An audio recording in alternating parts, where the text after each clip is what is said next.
Welcome to the Sedona Soul Sisters show, down-to-earth discussions on metaphysics, spirituality, paranormal, and healing topics.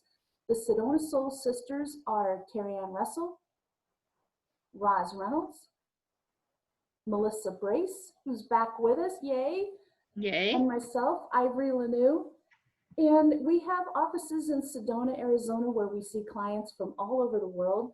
Today's topic is becoming stronger and happier through adversity. If you have questions or comments and you're here on the show live, you can put your hand up visually and we'll let you ask your question. We'll unmute you, or you can put it in the chat room. I just opened it. Ask your question there and we'll answer it live on the show. If you're watching this later on our YouTube channel, you can email us your questions. That email address is in the show description, and we'll be happy to answer it later as well. Boy, if this isn't a time to address this subject, I don't know when is. Isn't that the truth? My Wow. gosh, this has been, 2020 will go down as the year of adversity for our country for sure.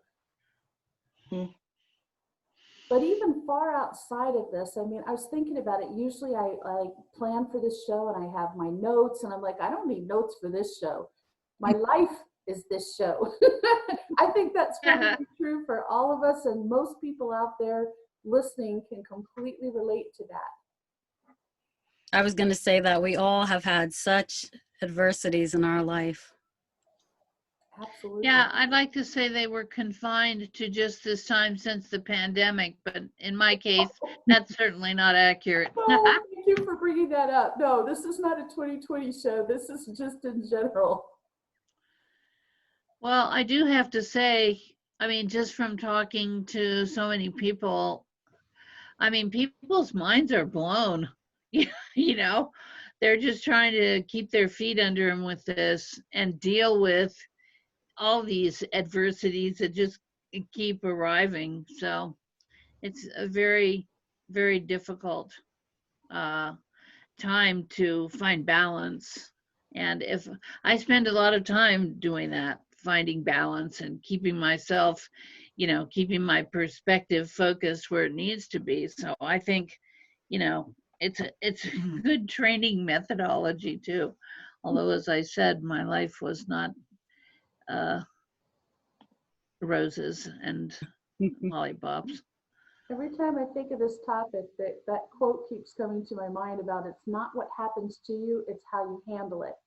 And I think that's true. That's what really defines us. Yep. Like, you can't, it's not healthy to define yourself as a victim of abuse or someone who's, you know, lost a loved one, but to define yourself by who you become on the other side of that. So that's what we're really talking about today. And I think sharing some of our personal stories would be helpful on this topic, because every one of us has powerful stories to share with people. And I know for myself, I wouldn't be here if it wasn't for that last terrible period of adversity. I wouldn't be here. I wouldn't be in Sedona. I wouldn't have met you ladies. We wouldn't have Sedona Soul Sisters. I wouldn't be doing this work full time. And so I feel like that was my rising to the top. Well, rising as we're all being pushed. I mean, you know, people ask me, how did you end up starting to do this? And I'm like, I was dragged kicking and screaming by the hair. Yeah, I've fought it for a long time. Yeah. Like, it's been like that for all of us, and it's certainly not chosen things that we would have chosen. And, you know, I'm seeing in, you know, other people's, the big picture, other people's readings and things like that, that this 2020 year, again, is certainly not the, you know, the only adversity that we've been through. But it's also like unwinding, like it's almost like the 2020 year was an unwinding of to the depths of to our core, so that we can come out and blossom in these next years and, you know, clear it away and rise up together and go, yeah, I'm strong. I did that. And teach others or help others come into that really positive energy where we can, like, all of us get to have our needs met and our, you know, our abundance coming in and our connections that we've always wanted. Like it's almost like that's the promise. And I'm seeing that in many people, even though we've cried a lot and, you know, hurt a lot. Yeah, it's interesting. I have had in these recent months a few clients that really, I mean, I had not spoken to some of them for years, literally. And suddenly they reappeared, and it's a nice reconnection, and it's nice to know, you know, what's been happening in their life. But of course, a lot of them are practitioners in one format or another, and they're all saying it. They're all like, oh wow, you know, I thought I was going off this way, and the next thing I knew, I was back. So I feel like the light workers and the warriors and, you know, the people who need to be in the middle of this interesting readjustment, reset that we're going through, we're here. You know, we're all here. And it's that Yeah. resilience, right? I mean, I had a really great role model growing up. You know, my mom, she's very resilient, even coming through all the adversity that she's been through. And, you know, that strong woman role I've had in her and my grandmother. And so it's come down, and that's really taught me that when you fall down, you get back up. There is no not getting back up. Yeah. It's You know, very I funny. remember my daughter it was her third surgery in 3 months in the hospital, and I could not get out of bed. And I did not want to go to the hospital. I was like, I can't do this. And she came to my house and pulled me out of bed. And she's like, you need to get to the hospital for your daughter. You know, I'll be there with you. And so she showed me that resilience, you know, keep going no matter what. How many times you get knocked down, you get back up. It's true. Mm-hmm. I think I find it's very interesting to me because, you know, we always, when we're working with our kids, raising our kids, you know, we always think, okay, I need to set a good example here. And it's quite ironic that now that my kids are all grown, they're all especially my daughter's like, Mom, you made it look easy. It's not. I'm like, oh, I'm sorry, but yeah, it isn't.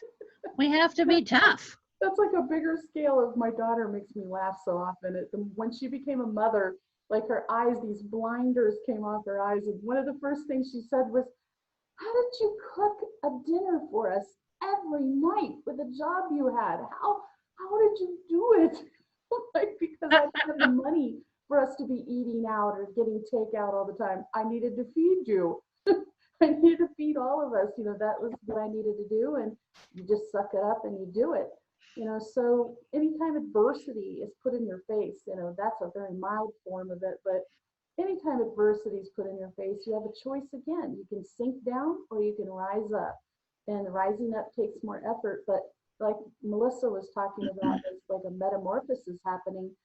That's where you get the metamorphosis into something beautiful and having this be something that meant something and led to something better for you is by doing the work, being strong and rising to the top. It isn't easy. It's like, it can be climbing. For me, a few times in life, it's been like climbing out of the deepest, darkest pit and just one painful pull at a time to get out of that thing. But once you're out, you're out. I always funny. think that the light warriors and the light workers are actually literally diving down and unplugging the deepest pains that we have in like humanity in the big picture, right? And as we come up, we go, oh, okay, this is really good. And we kind of can't remember, or at least in my case, for me personally, during some of the adversity, I couldn't see myself. Like I'd have doubt, like Terry Ann said, like I could not get out of bed. Like it was so overwhelming, so much had hit me. It was too much. And like Ross said, we're here, we're back. My friend earlier this year, when I was in the middle of adversity and illness and hospitals and losses and grief, and I could not recognize in myself anything. Like I was so murky and discombobulated, which I'm sure we've all been through in 2020, like some discombobulation. And my friend said, "Hey, we know you've been through a lot. Could you just come back home? Like, we're here, we're your family, we're your friends," and helped me be the mirror to recognize the blossoming, like Ivory was saying, like the like my head was above water, and I went, "Oh, you still like me? Okay, wait a minute, do I still like me?" And helped me look in the mirror to step up to the next level, in like out of the heavy, dark depths of adversity that we had all been going through.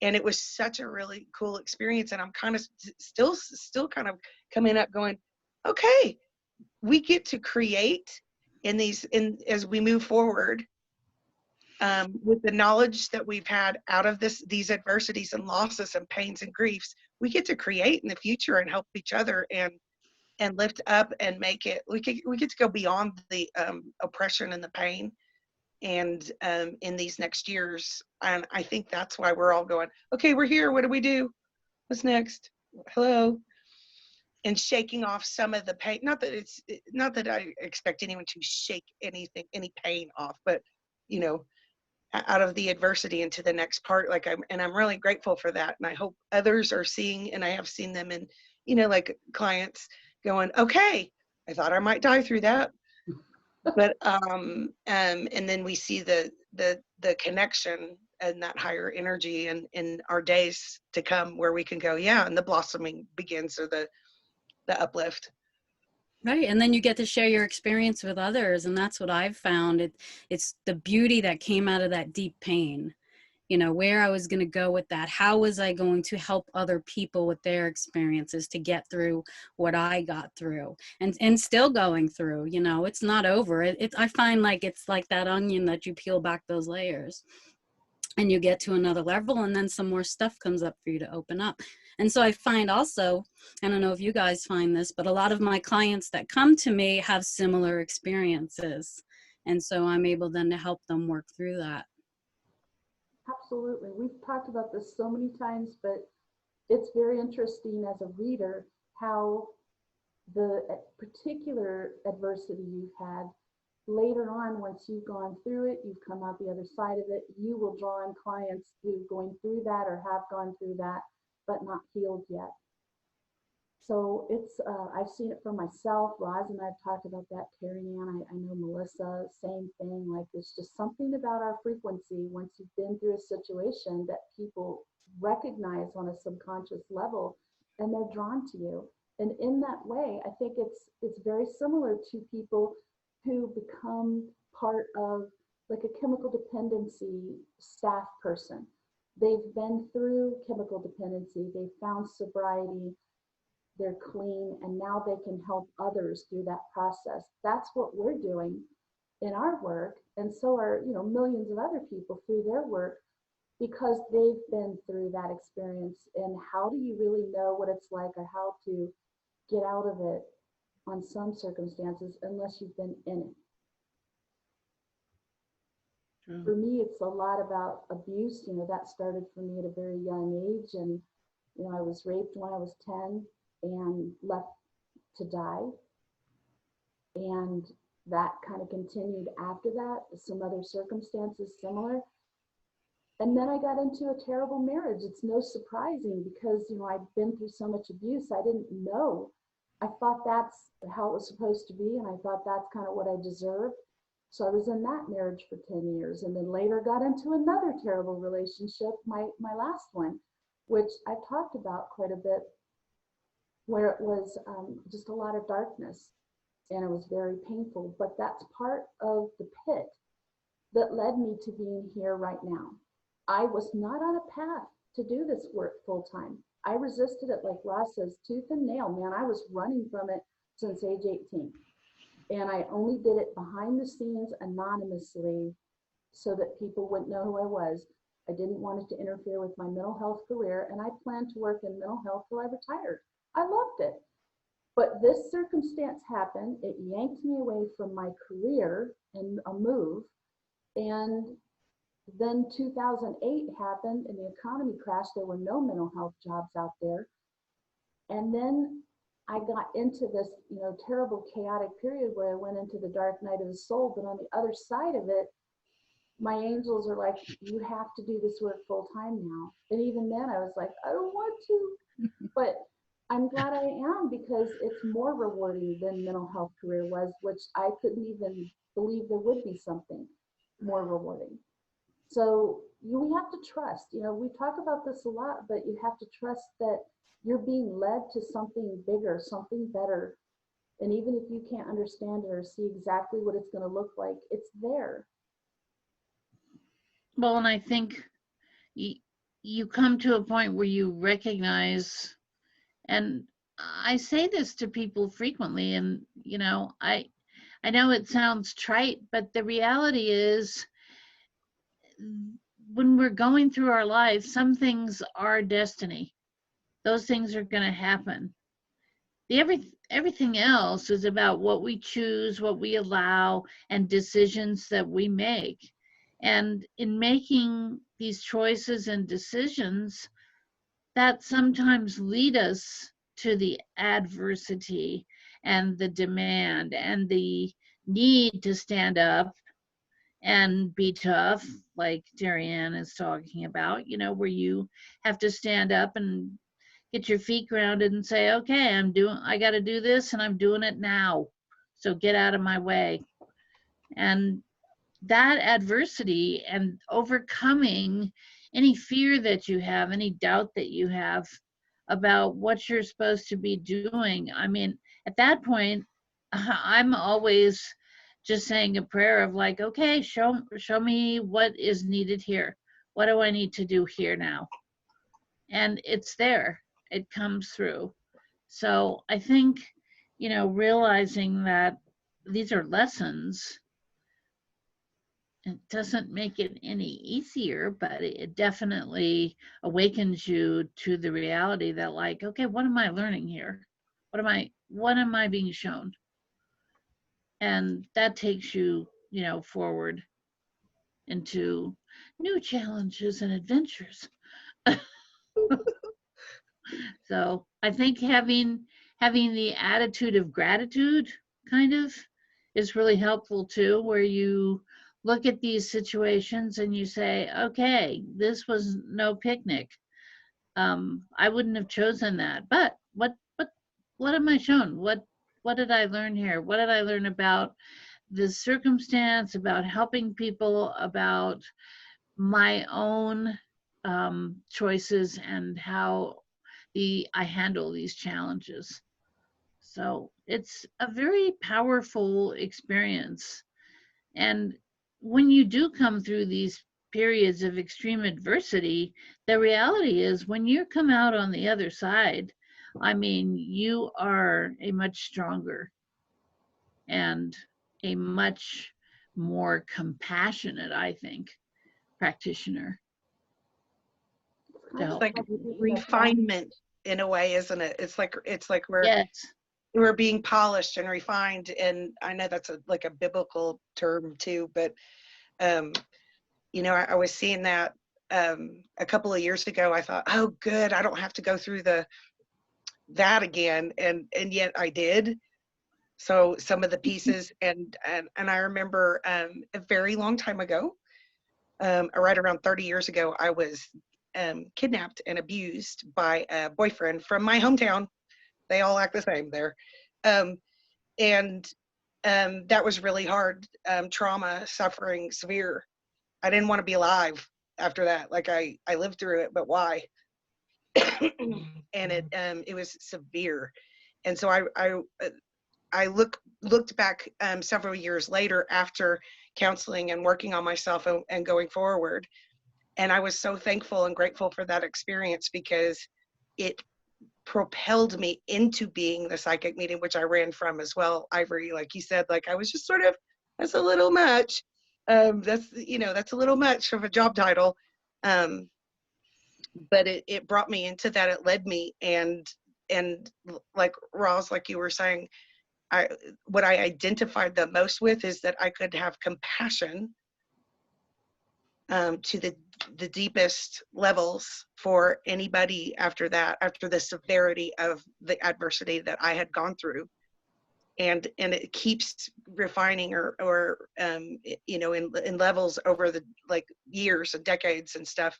But for many years I looked back and I said, oh yeah, that was because I got to, you know, I got to live through some horrifying stuff. And I saw the light. I learned so much from it. I brought my wisdom up so that I could be myself. Like Ivory was saying, like, I would never be me. I would never be me if I had not been through some really gross bad days. And the, you know, rising up, or the refinement and the compassion, and it just brought us all back to Sedona. That's what happens. I think it's like being a warrior, like going into battle the first time, you're excited but you're nervous. But when you face a huge adversity, and Melissa was talking about that thing of just wanting to die, not sure that you want to live through this. Been there, you know, many people have been there. But once you do live through it, like then for the next adversity that comes up, you're stronger. And each one that you face, you're stronger yet. And eventually you realize that no matter what happens to you, you're going to survive it. And I always used to wonder, like older people, and I especially think about people who were victims of the Holocaust, who were put into concentration camps. And I've watched their interviews and I wondered, how could they survive that and go on? And I get it. I'm not saying my experience equals theirs, but I think that I do understand that you come to a place where you choose to live and you find something worth focusing on, and then you realize you don't want to be defined by the terrible things that happen to you. You want to do something good. You want to love people and be loved and live a full life and help people along the way. And that's the turning point right there. That's what helps people get through anything. And it's not easy, right? I mean, we've all had our ups and downs, and through each of our different adversities, you know, you go through it and it's like, all right, I did it, I can do this, you know, and then you hit that bottom again and you're like, no, I can't do it. And so for me, I found it's sort of those hills and those valleys to finally get to that point. And be like, all right, now I can do it, get into my warrior stance, I can do this, you know. But that's that digging deep down inside of you again. And I think sometimes people look at us and they think, oh, well, it's so easy for you, right? You're a psychic or a medium, it's easy for you. I've had people say to me, oh, it must be so easy, just, you know, tell you do this, and you're like, great, you know. But it doesn't work like that. We go, like you said, kicking and screaming through this. So it's funny. Yeah. When it's about us, we're less likely to get the psychic information. So it's not like we have this great insider information to help us avoid every negative thing in life, clearly. I think too, you know, for people experiencing everything that 2020 has brought forth, the one most important thing for me, I think, is to remain in a state of faith and hope, and knowing that this is all of this energy is shifting. Everything is happening now. And in the long term, I always feel like, you know, it's going to work out. It's going to balance out. And if I did not have that faith and that ability to look forward and be hopeful, you know, I feel a lot of sadness right now for people, because I look at situations that are happening and I feel like people are losing that faith and hope, you know. And so my advice to you is, don't watch television. I mean, I don't know how anybody could watch the television news and feel good about anything. No, if it's there's just horrendous. They go into the what ifs.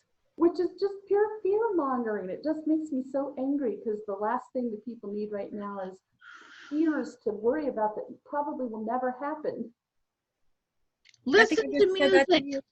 I think I just said that to you last week, Roz, right? I was like, oh, Tim and I watched the news for Yes, 5 minutes. you And I was did. like, turn it off. I can't listen to it. You know, I was like, oh my God, like being outside of it now and then going back and watching it. I'm like, who could Yeah. watch that and feel good about the world or yourself? I think too, when you watch this constant erosion of positivity and an outlook of, hey, we're gonna get on top of this.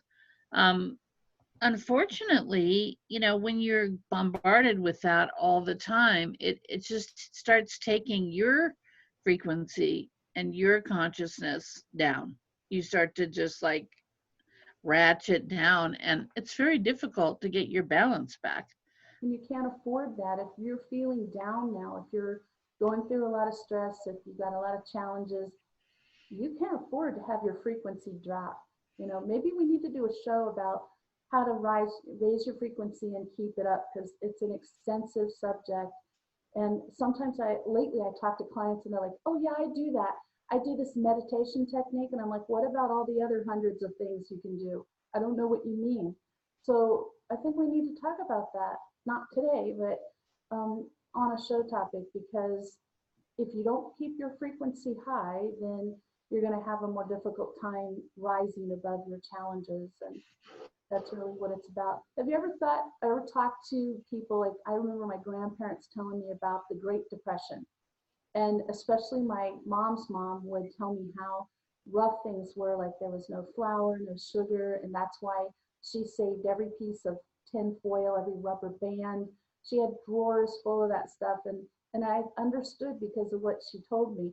I don't think it's that bad now, but this is the closest thing that we have experienced to, like, going into stores, and just because of people hoarding, there's no canned goods, there's no toilet paper, Kleenex, cleaning products, that's something new to us. And having to worry about, so many millions of people out of work and worrying about choosing between feeding themselves and paying their rent and being evicted. This is our Great Depression. And so we're getting a good glimpse of what it's like and how people survive that. It's not just stories in a book or stories people told from decades ago. It's happening right now, and we are having to learn to survive through adversity. It's true. Yeah, well, our society is very, used to just going online and ordering what we want, and it comes in the mail and we get it. I remember my grandmother too talking about putting money in an envelope, and she always had cash on her. And I still take money out of the bank and I put it in the house for us, because that was taught to me, that it's always good to have money for a rainy day, so things like that. But our society, I don't think a lot of us even remember any time that's been like this. Mm-mm. That's why it's been such a shock, and I think people are in shock, but they're getting better. Like, as the months go by, I can tell people are getting used to the situation. I mean, I remember lying in bed and reading on the news. It was probably 1 month into me working from home, and I was really having a hard time with it. Missing you ladies so much, just hating just being at home alone. And I read something on there that said it's probably going to be at least another 180 days, and just bursting into tears at the thought. And now it's been far beyond that for me, but I've gotten used to it. I don't love it, but I've gotten used to it. And I think that's true of everybody, that, getting used to wearing a mask, getting used to not being able to get together in big groups, getting used to having to wash your hands more often, more thoroughly. All of these things become part of your routine, but in the beginning, change is always hard. Humans hate change, but change is the only thing constant.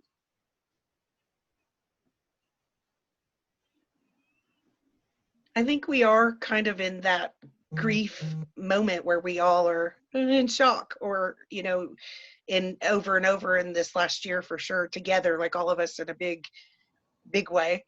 and personally, each of our lives have had some moments also of that, and to like you said, to go into that positive thinking. It's so easy to say that, when someone says just let go and get over it, that's just not as simple as it seems for any of us.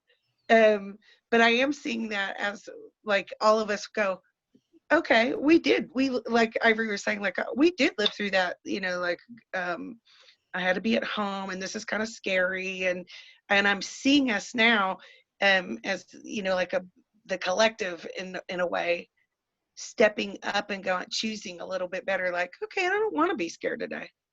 I want to choose freedom. And I'm seeing those steps being taken, and the healing, and the the pieces of that, even though all of us are still wobbly, and we all need to learn how to ground and balance and keep balanced and keep on the right track and stay on the the path we want, the highest good path that we want, the positive path. And I'm seeing us come together in a cool way. When you mention Holocaust and other extreme tragedies through history, where we look back and we go, the people, came together as much as possible to pull themselves out of the hole, per se. And I'm seeing that start with us when we go, yeah, we lived through being stuck at home and oppressed and masked.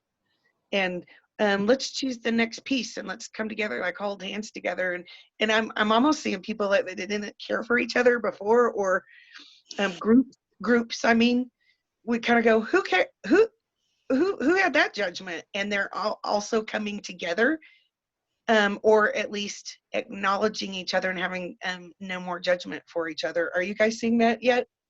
A little bit for people in the bigger picture? Yeah, a lot more tolerance Tolerance. on issues.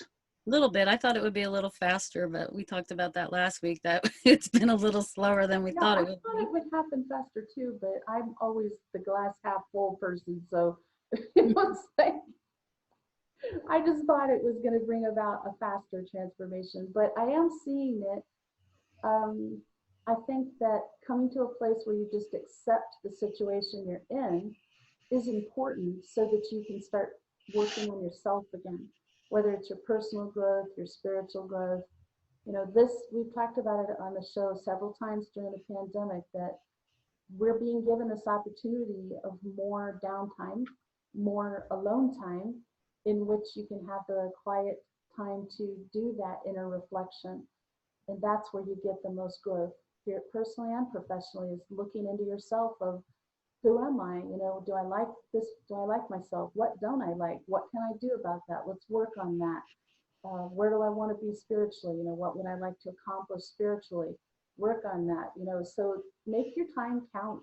Make this time count for something, because I don't think it's an accident that we're being slowed down and things are becoming a little more, less frantic, and more solitude. Yeah, not worrying about being like trapped so much. A lot of people to me are like, oh, I'm trapped, and I'm trapped in my house. I can't go anywhere or do anything. And I'm like, well, that's all up in your thoughts. You can step outside your house. You can go outside in nature. You can ground. You can spend time distancing from, your friends. You can stay 6 feet apart. And so that kind of thought pattern. But like you said, if you're shifting it into that acceptance, this is what's brought to me. And I can choose to go through this by working on myself, going into meditation, spending time spiritually growing through this. That shift is what is going to help uplift and change us and get us to the new level. Yeah, where we can rewrite the script, like the life script, or the big picture script is what it was I don't know, maybe 5-6 years ago, my guides kept saying, it's time to learn how to cleanse and rewrite the script in that higher, form, like simplify, like you were saying, you do have a choice. And we're going to take those steps together to kind of rewrite the script to be a little more free, to be a little more tolerant, to be a little more, I still see more abundance for all of us, where all of us have our needs met, and you know, groups of people are not left out, and like they're not good enough, or they're not tall enough or short enough or whatever to have what this group has over here. And it just feels like that comes together and harmonizes as well. That's what I believe. That's what I feel is coming. And like you said, the transition has been, sheesh, a little bit slow. But it's time for us to be able to write the scripts and learn how to choose and not be stuck in our old or my old belief systems and things where I didn't know I had a choice. I didn't know I could do that. And I'm seeing that uncover lots of light coming in. There's a term for that, for what Terry Ann and Melissa were just talking about, and that's reframing. And that's when your situation doesn't change, but the way that you look at it and think about it changes. So Perceptions and are we perspectives. trapped in a house, or are we be given an opportunity to not, to try to reduce the effects of COVID and also work on ourselves spiritually and personally, have more time with our families, take care of our houses, have a little bit less frantic time in our lives. It's all how you look at it. So no matter what's going on, you can reframe that. And part of it, the big part of that is, if you think of yourself as a victim of something, if you're still, and that's not a judgment at all, that's just a part of what happens after some form of trauma. When you're in that place where you're feeling like a victim, you can reframe that by beginning to look at, what did I learn from that experience?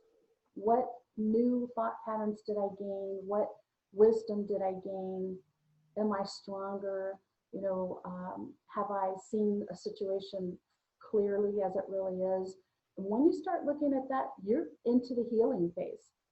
Once you switch off from victim to what you're learning, what you've gained, that's the turning point for you. So that's a good place to start moving out to the other side of trauma.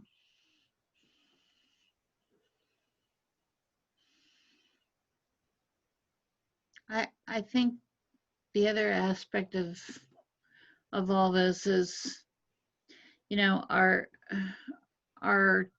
children and grandchildren, I think about things a little differently now since I'm a grandma, and I think I look forward to having a time when, people are motivated to be kind and do good works. We always have an aspect of society and our culture and the world that feel that way.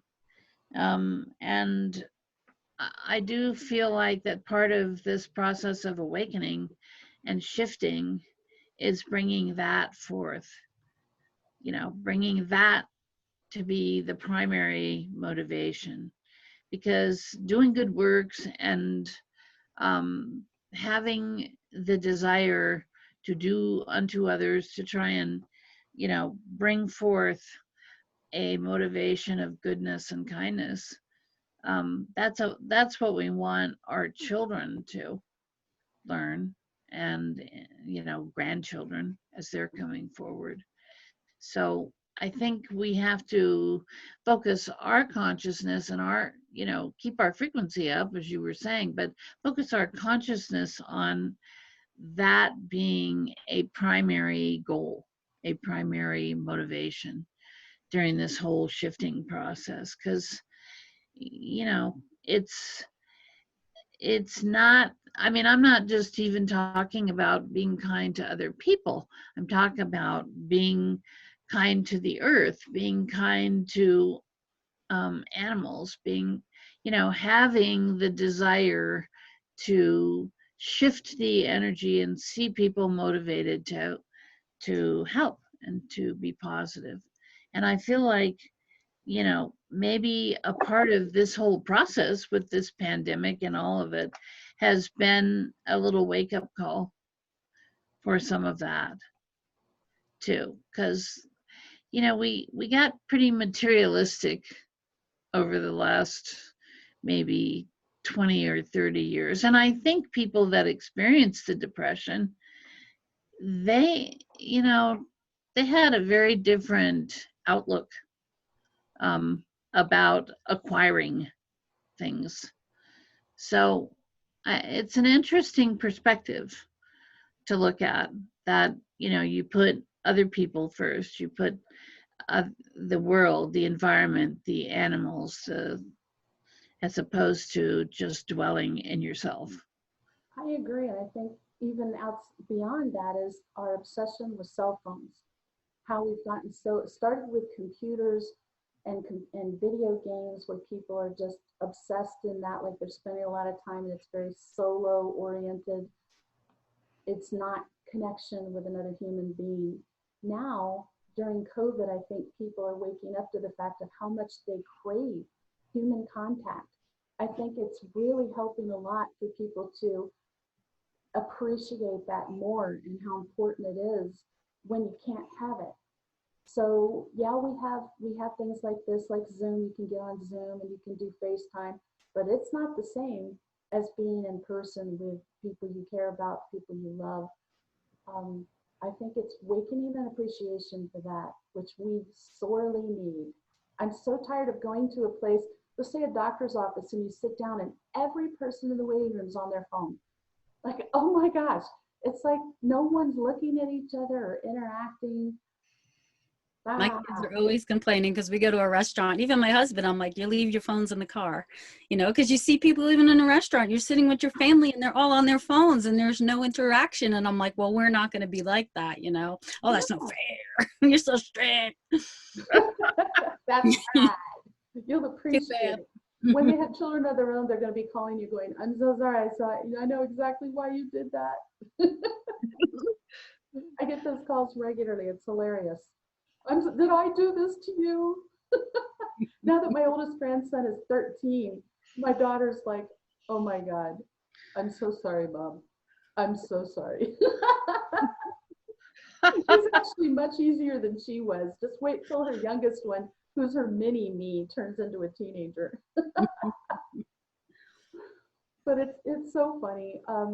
I know for myself, I've always appreciated in person. And that's what's hard. Like somebody was asking me this week, like, what's the hardest thing? And I've gotten used to working from home, as I said, and being alone. And I appreciate my own company. I'm fine with that. What I miss is getting together with my friends. That's what I miss. Going to the office and hanging out with my friends here. And then also my social circles I'm involved with. I miss that. And it would be really nice. I'll be so happy to get back to that. But outside of that, I feel very peaceful. You know, I felt peaceful for a long time now that it's going to be okay. My big focus is still back on the environment. It always is going to be. But we all have adversity, that every single person. And right now, sadly, with cases going up so high, I'm talking to more and more people who've lost someone in their family to COVID, or someone in their families in the hospital struggling for their life. That's becoming a lot more prevalent as the numbers go up. And that's something really hard to deal with, very, very hard to deal with. The loss of a loved one is probably the hardest adversity to overcome. And I know all of us here have lost somebody important to us, and Terry Ann had a recent, very sad loss, and it's hard. It's just a hard thing, but that time heals that. You know, I think you just have to let yourself get through it. There's stages of grief, and you can't rush it. You got to let yourself grieve at your own pace and come up with ways to honor that person. Keep talking to them. You know, knowing that they hear you helps a lot. So even through that, you can become stronger. And Terry Ann, I think your story is so powerful with your son for such terrible loss, and in the course of a year to get a book published, and it's helping people so powerfully. You know, his experience just leaving and you know, I say losing in the physical sense, but you know, he reminds me every day that he's not gone, he's here. And for him, I was just telling my mom this last night, we were talking about it. She's like, but it is different. And I said, but for him, it's not different. For him, he's right here with us. So for him, there's no difference. And when we understand that and we can come to peace with that, it's easier for us. But for me, the biggest saving grace has been helping other people, sharing my story with others, helping parents through healing. And writing that book was very cathartic for me. So, being able to get through that. I mean, I just started writing that. I think he had just been gone 4 months. I know. I did not want to write that book. I tell everybody, I did not want to write this book. I was so against writing this book. And he would say, Mom, get up and write this book. And I was like, oh. But I knew there would be. It made you get out of bed. He did make me get out of bed. And that was part of it. That was part of the healing. But the beauty that comes when I talk about the pain, the beauty that came from that pain, even though I'm spiritual and a medium and I can connect with him, I really didn't want to at that time because I didn't want to understand that he was gone. So I went through my denial. I went through all the stages of grief. I still am in grief. I'm healed. It's great, because it's not. There's good days and there's bad days. But I choose through that adversity to shine and to help other people grow through their adversity as well. I've always said, if you want to feel better, start focusing on other people. And it's true.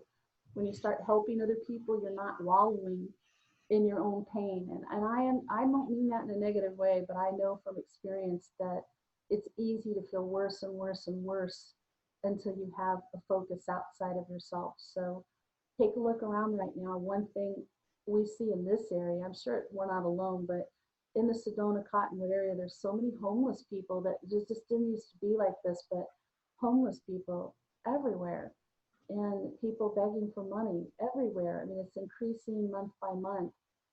Just that alone, that's a visual cue to you of the pain and the need around you.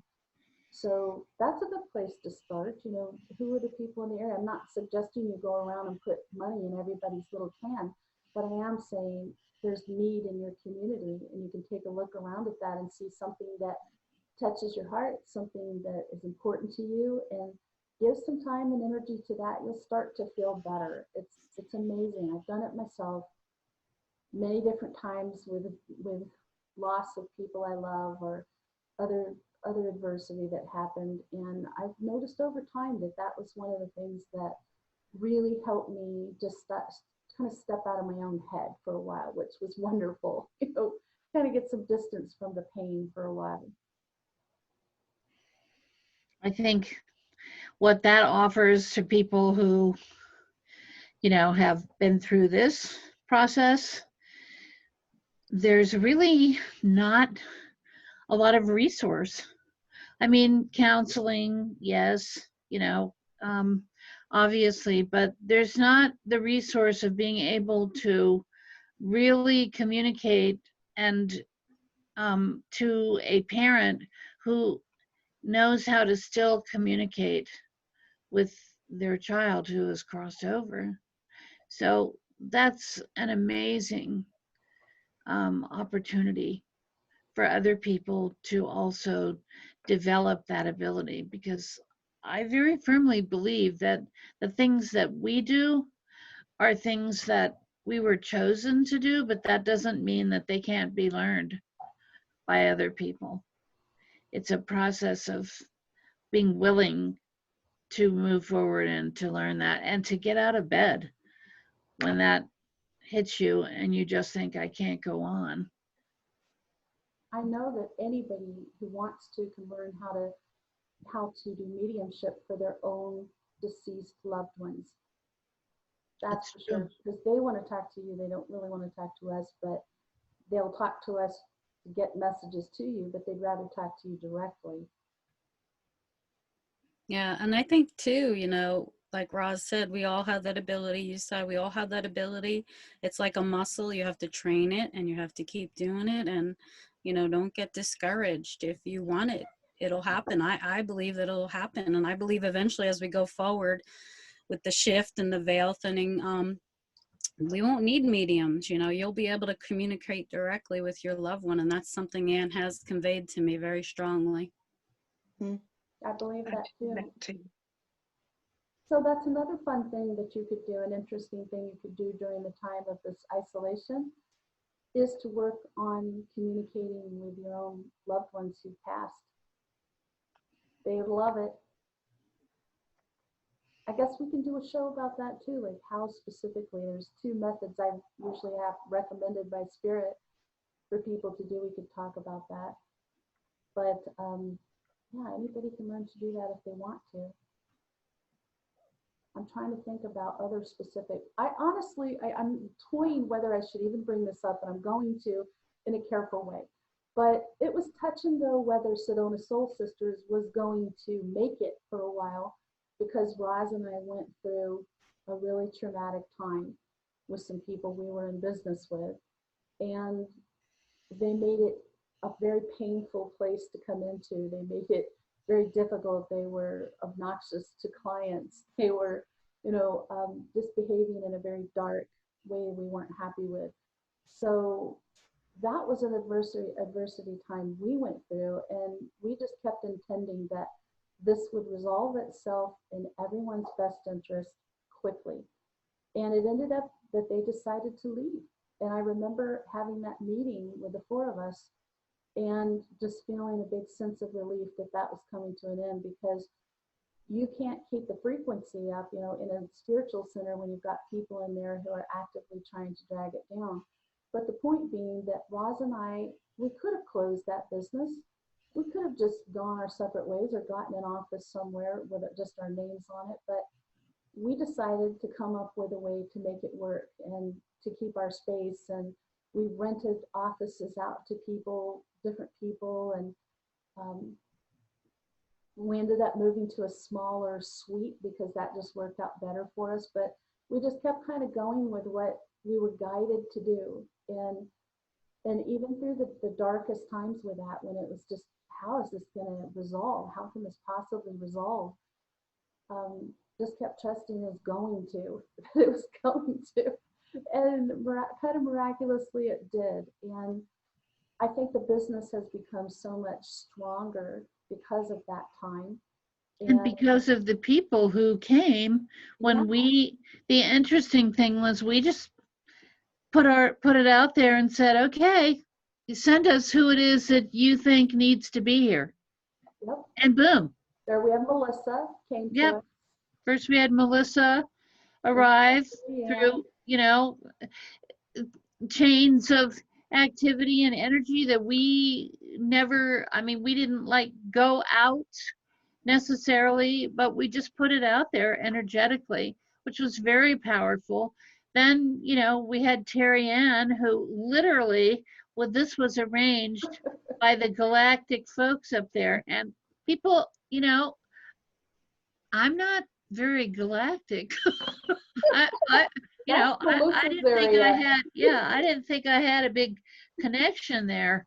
And surprisingly, how that all evolved is an amazing story, the process of this. And I feel like that for Ivory and I was a huge challenge of just being willing to say, okay, send us what we need, send whoever we need to be here. Because we had no idea. I've talked about it before, but I remember sitting in Roz's office and we're like, okay, Melissa had gone back to Oklahoma to take care of some issues.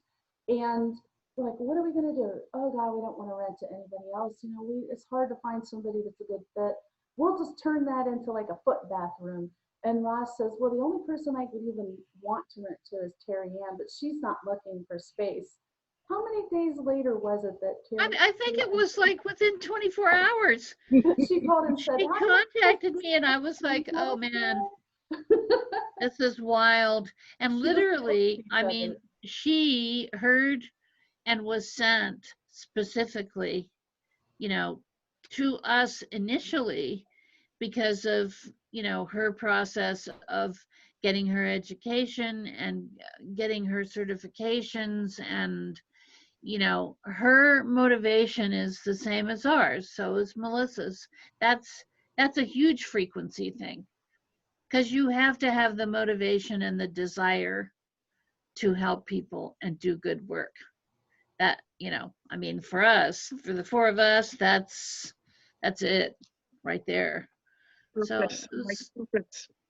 just amazing. Just, when you look at that, I mean, that story in itself is a mind blower. Really. It is. We should probably do a show now that Melissa's back too. We should do a show about galactic, like our experiences with galactic things, because that could fill a couple of shows. Easy. Yeah, and it's so interesting because, for those of you out there who think, okay, that's just outside my realm. I mean, I kind of thought that. I was like, okay, well, they don't come talk to me. So, and, and then I started remembering things that happened in my childhood, things that have gone on. And all of a sudden I was like, whoa, they have been talking to me, but I wasn't listening.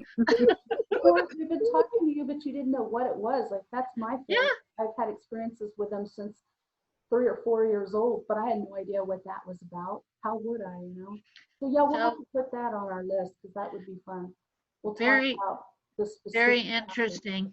I mean, when you search out and you seek out your soul tribe and your soul family and you put that out there, it's gonna happen. And then you surrender, right? You just put it out there and you surrender. You don't Yeah. like, oh, it has to happen by Exactly. this day and it has to look like this. It's when you surrender fully. It has to be this. That's it. Yeah. You allow it all to come through the way it's supposed to come through. We're going to be talking about that a couple of weeks about manifesting, but the truth is, like, if you can let go of the specifics of how it's going to look and just say, I need this amount of money, or I need this situation resolved, and let them figure out how they're going to do it and what it looks like, because there's so many millions of ways this can go that we could never imagine. And that's true for getting out of your adversity too, so if you have a specific situation, like I'm talking to people who can't find a job, or their husbands have been out of work for a long time, or they're facing serious illness. So really put your energy into putting that out there, manifesting, my illness is going to disappear. Focus on what you want, right? Not what you don't want. We're going to have all the money. Exactly. And putting it out there like, okay, I need help. Yeah. I send it. But don't get too specific, because I made that mistake early on and it wasn't working too well. Like, I'd be like, I need to make this amount of money through this channel. And it's like, no. Once I let go of that and just trusted they knew what they were doing, like they could figure it out. Like, that's when my manifesting and intentions just got so much better, because it's not about us. Yes, we put it out there, but it's not about us. It's about just getting the help, and they do it, so anyway, we're going to be talking about that in a couple of weeks. Any last minute thoughts about overcoming adversity, getting stronger and happier through it? Thank you, ladies, for welcoming me home after my little dark night of the soul adversity moment. Hey. They happen. We're just glad you came back to us. It's exciting. It is. All right. Thanks, so thank you for tuning in today to the Sedona Soul Sisters show. If you'd like more information about us or our business, please visit sedonasoulsisters.com and tune in next Friday when the topic will be healing by changing your beliefs. And that really is what we were talking about earlier. So we're going to be taking a deep dive into that. And in the meantime, we hope you have an enlightening week. Bye.